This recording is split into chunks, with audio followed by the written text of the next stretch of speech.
L'édito politique sur Europe 1 avec Le Figaro. Bonjour Alexis Brézet. Bonjour Dimitri, bonjour à tous. Alors Alexis, à l'heure où nous nous parlons, la France n'a pas de Premier ministre puisqu'Elisabeth Borne a démissionné, que son successeur n'a pas encore été désigné. C'est très inhabituel. Comment peut-on expliquer cela ? Alors je vous arrête Dimitri, Elisabeth Borne n'a pas démissionné, elle a été congédiée. La lettre qu'elle a adressée au président est absolument sans équivoque. Vous m'avez fait part de votre volonté de nous nommer un nouveau Premier ministre. Et puis un peu plus loin, alors qu'il me faut présenter la démission de mon gouvernement. C'est la formule exacte employée par Michel Rocard lorsqu'il avait été viré par François Mitterrand. Alors, Elisabeth Borne est loyale, elle ne partira pas en guerre. Enfin, on sent bien qu'elle en a gros sur la patate. Et il faut dire que être convoqué le dimanche soir à l'Élysée pour se voir intimer l'ordre de partir, séance tenante, allumer des braseros dans le Nord-Pas-de-Calais, pour être ensuite le lundi renvoyé par tweet dans ses foyers, c'est quand même d'une très grande goujaterie. Mais bon, c'est le jeu de la Ve République et il n'y a pas lieu de s'en étonner. Plus surprenant est cette situation que vous avez soulignée, qui fait que la France se retrouve sans chef de gouvernement, comme en d'autres temps la Belgique, encore un peu, puis on va faire appel à Charles Michel. Bon, alors normalement ça ne devrait pas durer. En principe, nous devrions connaître l'identité du Premier ministre ce matin, mais enfin, qu'après 10 jours de spéculation, d'hésitation, de consultation, que le président n'ait pas été en mesure de désigner l'entrant dans la foulée de la démission du sortant, mais quand on y réfléchit, c'est invraisemblable. Alors le rentrant justement, depuis hier après-midi, tout le monde dans le milieu politique, dans les médias, Alexis Brézet, nous dit que ça va être Gabriel Attal. Est-ce que vous pouvez nous assurer ce matin que ça va être lui ? En fait, Dimitri, la question ne devrait même pas se poser, puisque c'est le choix d'Emmanuel Macron.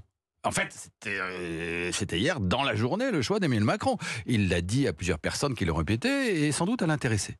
Et d'ailleurs, il y a 1000 bonnes raisons de nommer Gabriel Attal. Ce serait faire le pari audacieux de la jeunesse, il a 34 ans, de la popularité, c'est le chouchou des sondages, d'un certain courage, parce qu'il en faut pour interdire la baya, contourner le collège unique, ou rétablir le redoublement.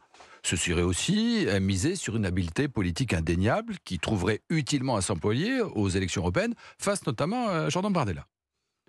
Mais voilà, Emmanuel Macron, hier soir, ne l'a pas nommé. Il devait le faire, c'était prévu, mais après une réunion avec les représentants des cultes, il s'est enfermé pour téléphoner, ça a duré des heures, et il ne l'a pas nommé.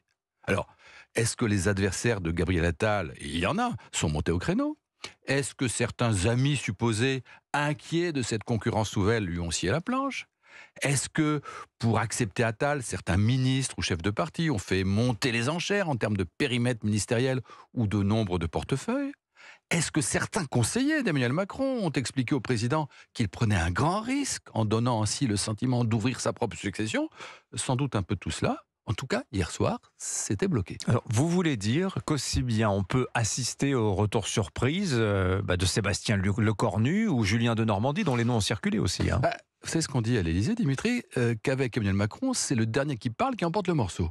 Je vous rappelle qu'en mai 2022, 3 longues semaines après la réélection d'Emmanuel Macron, l'ex-LR, Catherine Vautrin, s'était dit, c'était écrit, devait aller à Matignon.